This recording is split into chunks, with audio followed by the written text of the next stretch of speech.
Madam Rajavi, residents of Ashraf 3, people of Iran, the Iranian diaspora, and friends of the Free Iran movement around the world, I'd like to address the question, how strong is the regime in Tehran? Consider this. At home, the regime executes more of its own citizens per capita than any government in the world. Abroad, as you know, they send their militia and they arm Shia militias in neighboring countries to destabilize the neighborhood. Around the world, they conduct acts of terrorism, and they are enriching uranium at provocative levels, all of it to intimidate and to capture the attention of the world. And in order to have some bargaining power, they seize hostages, something they've been doing for many years. So when Mr. Hamid Nouri went on trial in Sweden, he was a prison official in 1988 during the massacre of up to 30,000 political prisoners, one of the largest crimes against humanity since World War II. Of course, the Iranian government seized a Swedish citizen, Mr. Ahmad Reza Jalali. But then, when they couldn't intimidate the Swedes, they found a better opportunity to try to trade him to Belgium for the freedom of Assadollah Assadi. Assadi, of course, is the Iranian spy who posed as a diplomat in Vienna and planned the mass casualty bombing of the Free Iran rally in 2018 north of Paris, at which many of us were present. He received a very heavy sentence a year ago in the Belgian court, so releasing him would be a terrible blow to the fight against international terrorism. Iran has taken journalists hostage in order to silence them and intimidate them from telling the truth. And if we go all the way back to the revolution in November of 1979, I believe the hostage crisis involving the United States Embassy had a fundamental impact on the clerical regime in Tehran. Not only did Ayatollah Khomeini paralyze the great American superpower, this made him much more powerful than the democratic forces that thought they were going to be able to conduct elections and have democracy after the corruption of the monarchy and the Shah of Iran. And this, of course, did not happen. But there's a greater effect from this hostage crisis. The American diplomats couldn't follow events in Iran. They missed what happened next in 1980 and 1981, as there was a rising struggle between democratic forces, many of them led by Masoud Rajavi and the PMOI, and Khomeini and the clerical dictatorship. This culminated, of course, when Rajavi called for Iranians to take to the streets, which they did on June 20, 1981, and the regime opened fire and began a reign of terror. What Washington has never understood, because they weren't paying attention, is that the PMOI was always a modern, gender-neutral, pro-democracy movement trying to end, if you will, the injustice of the Shah's reign.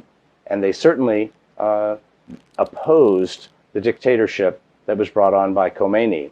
What makes Masoud Rajavi the enemy number one of this regime is that the PMOI are Muslim, and they challenged not only the political legitimacy, but the religious legitimacy of Ayatollah Khomeini and Ali Khamenei and the entire regime. And so if you look at the hostage-taking over the years by this regime, much of it has to do with the PMOI. The fact that Washington missed this and doesn't understand it created a great vulnerability. It allowed the regime to promote an entirely false narrative about who the Mujahideen-e-Khalq really was, who Masoud Rajavi is, who Madam Rajavi is, who all of the people in Ashraf 3 really are. And this deception has gone on for over 40 years. I'll give you one example. The last time I read a New York Times article about Ashraf 3, they were interviewing former Mujahideen-e-Khalq people sitting in cafes in Tirana, nearby, and telling terrible stories about what is happening inside Ashraf 3. This was reported as though it is true. It reminded me of the Human Rights Watch report of many years ago, where former Mujahideen-e-Khalq, people were interviewed by telephone and told terrible stories. These stories were all very suspicious and were debunked. Well, now we have found the Albanian authorities are now investigating former Mujahideen-e-Khalq members in Albania who were the source of these stories. And so I'm here today to call on the major media outlets in the West, in Britain, in the United States, and elsewhere. It's time for you to realize you have been repeating false narratives. All of the things you have been saying about the Mujahideen-e-Khalq, the NCRI, are distorted and false, and they serve a regime purpose.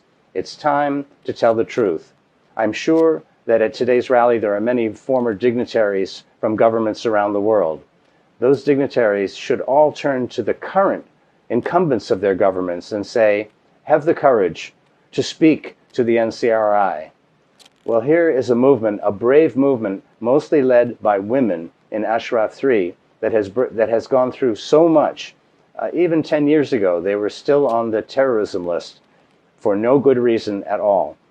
And today, we have the opportunity to clear the air, tell the truth, and point out that the regime in Tehran can no longer rely on these tools of repression and falsehood and trading human beings as trade bait and threatening nuclear escalation and destabilizing sovereign neighboring countries. These are the actions of a very weak and vulnerable regime.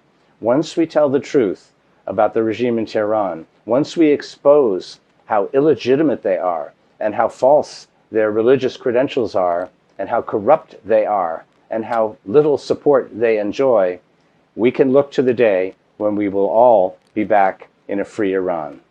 Thank you.